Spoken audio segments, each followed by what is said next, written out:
لما تيجي سيرة النبي نبدأها بالصلاة عليه. اللهم صل عليه. اسم النبي اللي دعا علينا وادعوا في الجنة يصلي بينا.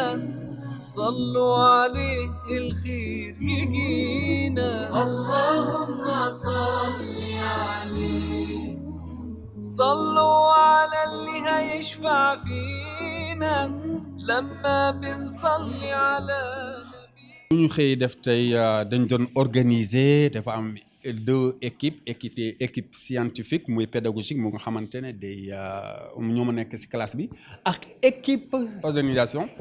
mooy équipe bu nga xamante ne day organiser mbir bi ci suuf ci kaw ñuy jàll dugg ñuy accueillir ministre bi tous ces genres de choses ñu ngi koy def te actuellement fii ak ñu ngi jàng ñu ngi def cours yi comme il faut macha allah vraiment ñu ngi leen di gërëm di leen sant waaw. Allahumma salli alayhi.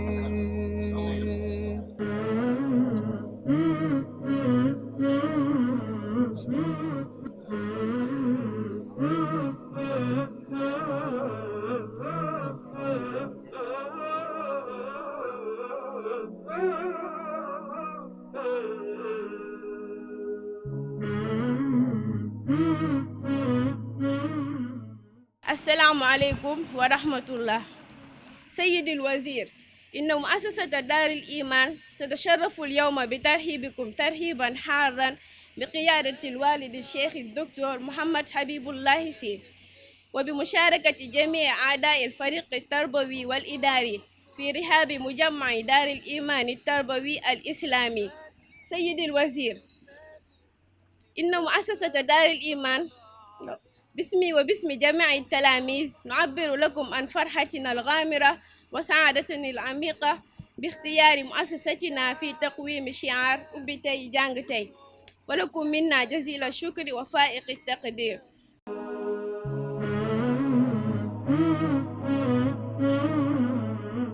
Monsieur le ministre, votre détermination pour la restauration de la discipline et de la citoyenneté dans l'espace scolaire gage d'une stabilité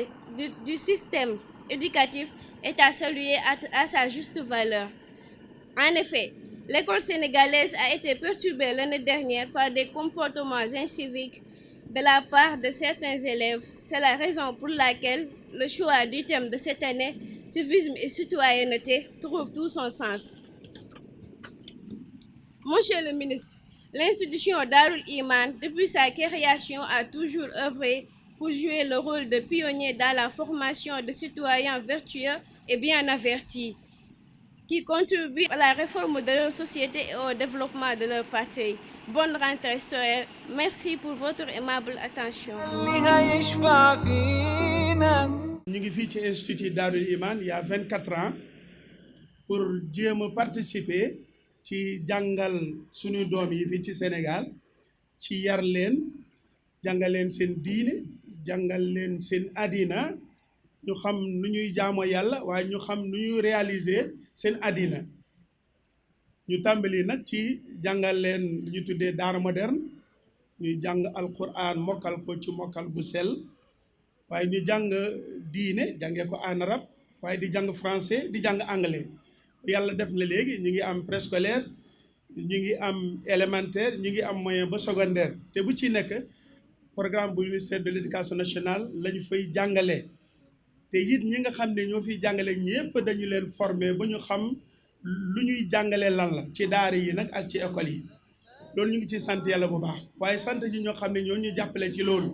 muy monsieur Lief ak monsieur Lia ak les maires ak monsieur le sous-préfet monsieur le préfet yéen ñëpp ñu ngi leen di sant ndax seen taxawaay ak seen jàppale moo tax man ak équipe pédagogique bi fi nekk ñu mun a taxaw ba lii mun a sotti ñu ngi sant yàlla bu baax ndax institut Darul Iman mu ngi fii ci Sicap Mbao nekk fii ci ñett sièges yu wuute ñu nekk ci Jacques Mbao nekk ci Almadies 2 nekk ci Sicap Kër Massar nekk ci Thiaroye Azur te fu ci nekk rek sunu doom yi ñoom la ñuy jàngal pour former leen ñu xam yàlla xam nu ñuy jaamu yàlla waaye jàngal leen seen àddina pour bu suba ñu nekk ay cadre ñu dëggu ñu set ñu xam ne dañu bugg seen réew ni yonent bi sallallahu alayhi wa sallam bëggee woon réewam fale ji Makka yonent bi dafa bëggoon Makka moo tax li ko gënoon métti mooy génnee buñ ko génnee Makka bu ma ànd ak yaay Khadija ñu dem ci Waraqat ibn Nawfal lu mu doon netti lii lu ma gis yëpp lu ko taxawloo mooy mu ne man de bëggoon naa bu ñu lay génne Makka sax fekke naa ko mu ne dañ may génne mënutul déglu bu mu génne Makka mu ne génne nañ ma ci réew boo xam ne moo ma génnal ci réew yëpp waaye buñ ko yóbboo ci Madina aussi mu bëgg réew Madina boo mu ñaanal waa Madina yal na leen yàlla may lu tolloo ci ñaari yoon ci li waa Makka am kon nag bëgg sa réew mooy taxawal sa réew sàmm sa réew defar sa réew ci loolu la ñuy yar sunu doom yi dañu xam ne Sénégal gi mooy sunu Sénégal mooy sunu gaal boo xam ne ñëpp ci la ñu dugg kon dañu bëgg xale ñu yéeg loolu ñu bëgg seeni wayjur ñu bëgg Sénégal fu mu tàmbali ba fu muy jeex waaye li fi nekk ci civilisation ñu mën ko sàmm mën ko aar mën a màgg ci loolu bu suba aussi ñu nekk ci ay cadre yi gën a mag ñoo xam ne ñoo taxaw Sénégal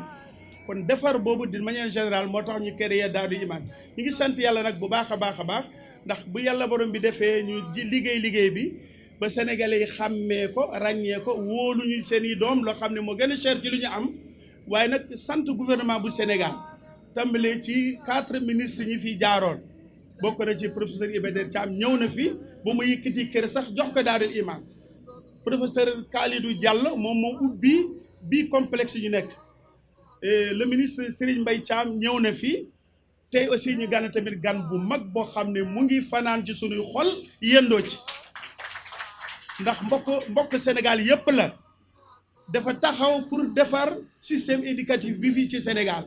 jaarale ko ci yoon saytu mbir mi bu baax li ko président jox ci kóolute yelloo na ko Mamadou Talla amul guddi amul bëccëg léppam la jël jox ko système éducatif bi ak équipe boo xam ne nag ñoom na àndal kon ñu ngi di ko ñaanal yàlla borom bi ci turam yi ak ci melo yi yàlla na ko yàlla jàppale li président xaar ci moom def na ko waaye yàlla borom bi mooy ko mu yàgg ci place bi yàgg di liggéey ay sénégalais ak ñi nga àndal ñëpp du ma jeexal nag lu dul wax la ne ñu ngi sant autorité locale ñi fi nekk.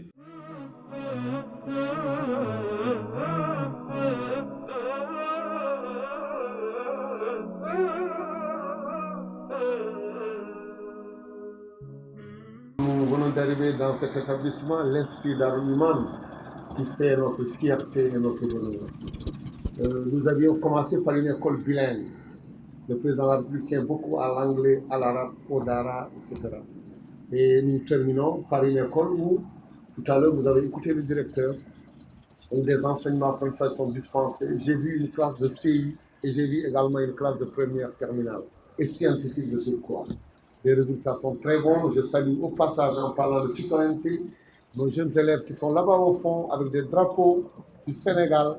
Vraiment, nous les saluons. Ça veut dire que c'est une école maîtrisée, une école organisée, une école gérée dans les règles de l'art. Je tenais à vous féliciter et à le dire à ce point. J'ai vu également que les résultats sont très bons, des conditions idéales d'apprentissage, dans une salle connectée, comme il le dit, connectée dans le monde, et une discipline vraiment qu'on voit de l'entrée jusqu'au, j'ai été tout à l'heure jusqu'en haut, partout c'est la discipline, l'organisation des élèves en tenue, des enseignants donc présents, une équipe administrative et pédagogique présente, une relation étroite avec les collectivités territoriales et avec les autorités administratives continuer dans cette dynamique. En tout cas, ça ne me surprend pas, docteur,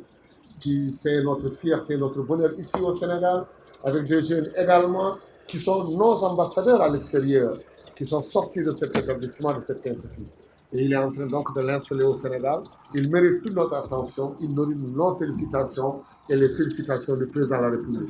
Le président Macky Sall vous félicite et vous encourage. Il sait ce que vous êtes en train de faire. L'école sénégalaise est une école de tous, une école pour tous, et chacun donc devrait jouer son rôle. Nous avons plus de 1,2 million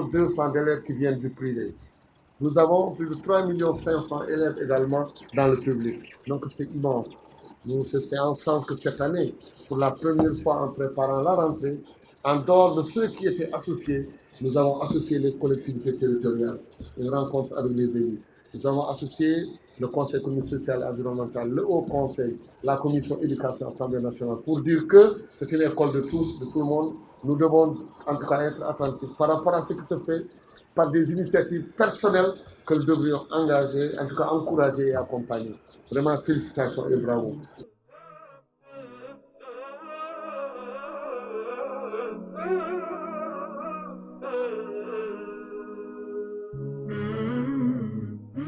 ñëw nañu fi nag ci Daarul Iman école bu set école bu baax bien organisée dëgg yàlla am ay professeurs yu baax am directeur en tout cas koo xam ne xam na mën na xam na ni muy liggéey donc exemple la donc le fait que ma ñëw fi tey nag c'est pour wane li président li mu wax bu leen fàtte li ñuy wax anglais ak arabe ak franco-arabe donc loolu moo tax su ñu demee ci école publique boo xam ne benn CM la tey moom la ñu def tey defuñu élémentaire waaye bi ñu ñëwee fii aussi am na élémentaire gis naa fa ay élèves CI di xale yi en tout cas di féliciter xale yu nekk fële nekk ay de vrais citoyens jël ce drapeau Sénégal di ko tourner bi ñu commencé ba léegi et puis bi ma duggee ci classe bi aussi gis naa ñoom ñu am seen tenue enseignants yi taxaw gis naa également seen administration ma xam ne wax dëgg yàlla école bi c'est une école boo xam ne dañ ko tenir en famille kon bu baax la di féliciter le directeur féliciter ñoom ñëpp di leen wax ne que mun nañu constater fii en tout cas ci Pikine que année scolaire bi démarré maa ngi ñaan yàlla ñu am année bu baax année boo xam ne année bu apaisée parce que ñoom mooy suñu priorité apaiser le climat social bi ñu commencé apaiser depuis 2019 ba léegi ñu ngi gis résultat yaa ngi baax et suñu mbokk syndicats yi ak parents d'élèves yi ak société civile tout le temps ñuy toog di waxtaan noonu la dinañ ko continuer.